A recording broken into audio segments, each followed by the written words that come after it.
Hello student. इस video में बात करते हैं स्ट्रक्चरल हैजार्ड की। ठीक है, इससे पहले मैंने जो आपको कंट्रोल हैजार्ड बताया था, जिन्होंने वीडियो मिस कर दिया उसको देख लें। और उससे पहले मैंने जो हैजार्ड के बारे में बताया था, हैजार्ड होता गया एक्चुअली में। हैजार्ड बताया था कि हैजार्ड एक्चुअली जो पाइपलाइनिंग में जो भी प्रॉब्लम्स आती हैं, ठीक है, वो प्रॉब्लम को जो है कैसे हम डिटेक्ट करेंगे और कैसे उसको जो है रेक्टिफाई करेंगे, उसके बारे में आपका हैजार्ड का टॉपिक होगा। बहुत ज़्यादा इंपॉर्टेंट टॉपिक है, तो टॉपिक देखने के लिए चैनल को सब्सक्राइब करके रखें। आगे का जो भी वीडियो होगा वो आपको अपडेट मिलता रहेगा। तो अभी देखते हैं स्ट्रक्चरल हैजार्ड क्या होता है। जब भी हमारा जो है when multiple instruction need same resource के मतलब रिसोर्स होता है क्या एक्चुअली में कि मेमोरी हमारे रिसोर्स होते हैं, बस हमारे रिसोर्स होते हैं, एलयू हमारे रिसोर्स होता है। इस तरह से हमारे रिसोर्सेज होते हैं हमारे कंप्यूटर में, ठीक है।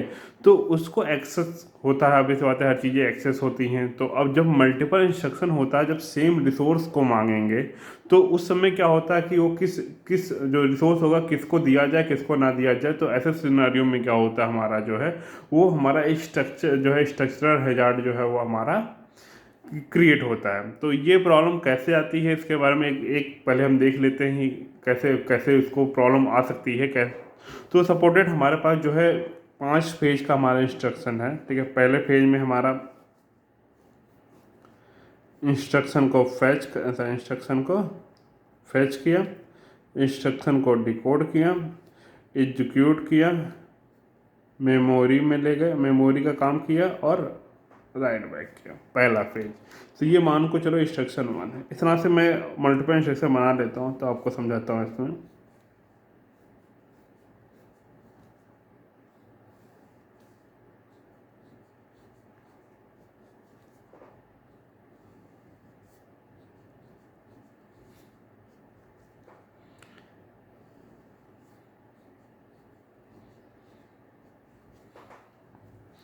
यहाँ पे fetch, instruction decode, execution, M for memory और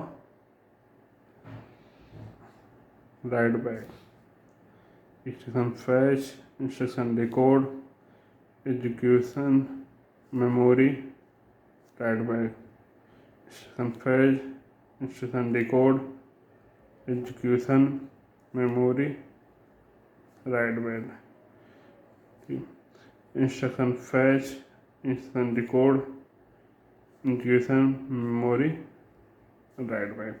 तो ये इंस्ट्रक्शन आपका 2 है, इंस्ट्रक्शन आपका 3 है, इंस्ट्रक्शन आपका 4 है, इंस्ट्रक्शन आपका 5 है, ठीक है। अब ये क्लॉक पल्स आपका 1 है, ये 2 है, ये 3 है, ये 4 है, ये 5 है, ये 6 है, ये 7 है, ये 8 है, ये 9 है, ठीक है। अब यहाँ पर हम देखते हैं एक सिनेरियो आता है जहाँ पर हमारा क्या होता है, हम क्लॉक जो है वो 4 पे ध्यान देते हैं अगर।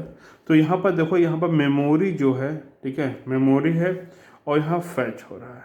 तब इसे फैच भी आपको मेमोरी से होता है और यहाँ पे मेमोरी का ऑपरेशन हो रहा है। तो इसका मतलब है इंस्ट्रक्शन 1 को भी मेमोरी चाहिए, इंस्ट्रक्शन 4 को भी मेमोरी चाहिए।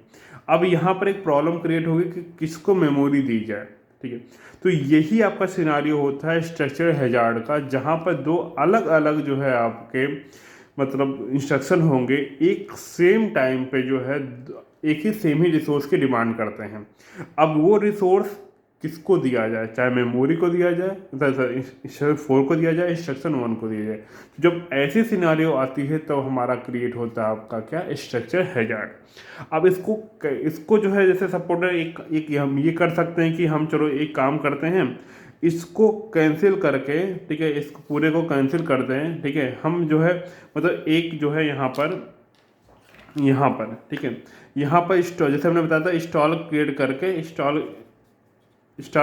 बबलिंग कर दें और इसको जो है मतलब स्किप कर दें, मतलब इस क्लॉक साइकिल में इसको कुछ करें ही ना। मतलब इसमें जो है इंस्ट्रक्शन 4 को ना चालू करके जो इंस्ट्रक्शन हमारा जो 4 था वो यहाँ पर चालू करें, यहाँ पर, ठीक है, मतलब इस क्लॉक साइकिल से चालू करें। लेकिन जब यहाँ से चालू करेंगे तो यहाँ पर भी ये प्रॉब्लम आएगी कि एक मेमोरी यहाँ पर हमारा मेमोरी एक्सेस हो रहा है, यहाँ पर हमारा फैच हो रहा है, फिर वही प्रॉब्लम आएगी।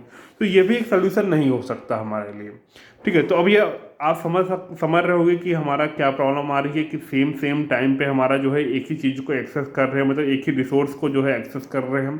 तो ऐसे सिनेरियो में हमारा जो है प्रॉब्लम आ सकती है। हो सकता है सेम बस को एक्सेस कर रहे हैं, हो सकता है सेम एलयू पर जा रहे हैं, तो वो सब चीज़ें अलग अलग इस तरह से जब भी सेम रिसोर्स की प्रॉब्लम आती जो एक्सेस मतलब यूज की प्रॉब्लम आती है, तभी उसको आपका जो है स्ट्रक्चर हैजार्ड का कंडीशन बनता है। अब ऐसे सिनेरियो में हमारे पास कई ऑप्शन हो सकते हैं। ऑप्शन एक हो सकता है कि हम जो है इंस्ट्रक्शन को जो है वो अलग रखें और डेटा को जो है अलग रख दें। ठीक है, डेटा को अलग रख दें, मतलब इंस्ट्रक्शन अलग रहे, डेटा अलग रहे। तो जहाँ कुछ एड्रेस रखेंगे जहाँ पर इंस्ट्रक्शन खाली रखेगा और कुछ एड्रेस में जो है खाली डेटा रहेगा, तो दोनों का सेपरेट जगह बना देंगे जहाँ से हमारा जो जब भी हमारा फैच होगा तो यहाँ से फैच होगा और मेमोरी काम होगा तो यहाँ से हो जाएगा। ठीक है, ये भी हो सकता है। या तो हम एक एक ये हो जाएगा कि हमारा एक सिनारियो ये भी हो सकता है कि हम जो है रिसोर्स जितने भी हमारे उसको डुप्लीकेट कर दें। डुप्लीकेट का मतलब होता है मल्टीपल, जैसे जैसे मैंने बोला कि रिसोर्स मतलब कई सारे रिसोर्स यूज कर लें। जैसे मैंने बोला कि बस है तो कई सारे बस यूज कर लें, मेमोरी है तो कई मेमोरी यूज कर लें, तो इस तरह से भी हमारा काम कर सकते हैं। दूसरा हमारा ये सोल्यूशन हो सकता है कि हम जो रिसोर्स है हमारा उसको उसको जो है आपका उसको पाइपलाइन की तरह यूज करें। पाइपलाइन जैसे मतलब पाइपलाइन जैसे अपना इंस्ट्रक्शन को एग्जीक्यूट करने को पाइपलाइन यूज किया, उस तरह से हमारे रिसोर्स को यूज करने के लिए भी हमने पाइपलाइन बना दिया। तो लेकिन ये प्रॉब्लम इसमें क्या होता है, बहुत ही कॉम्प्लेक्स स्ट्रक्चर बन जाता है क्योंकि पूरी सर्किट चेंज करनी पड़ती है, बहुत ज़्यादा कॉम्प्लेक्स हो जाता है। फिर एक और हमारा सिनारियो होता है जो है वो इसमें हम बोलते हैं इसको रिसोर्स रीनेमिंग। ठीक है, रिसोर्स रीनेमिंग एक कॉन्सेप्ट होता है जिसमें हमारा जो है रिसोर्स को मैनेज करते हैं। तो ये अलग अलग सिनारियो होते हैं जिसको हमको यहाँ यूज करते हैं। तो जनरली या तो एक और सिनारियो हमारा ये हो सकता है कि हम ये काम करते हैं, जो इंस्ट्रक्शन 4 आ रहा है, इंस्ट्रक्शन 4 को हम जो प्रॉब्लम क्रिएट कर रहा है उसको हम क्या करते हैं उसको बाद में करें एग्जीक्यूट। ठीक है, इंस्ट्रक्शन 4 को बाद में, पहले किसी और इंस्ट्रक्शन को पहले एग्जीक्यूट कर दें। तो ये सिनारियो ये भी होता है। तो अलग अलग सिनारियो यहाँ पर होते हैं। तो अभी हमारे पास मेन क्या होता है, मेन हमको क्या देखना कि क्या स्ट्रक्चर हैजार्ड क्या होते हैं, कैसे प्रॉब्लम अकर करते हैं और क्या क्या हमारे पास सोल्यूशन होते हैं। ये सोल्यूशन हमारे पास है।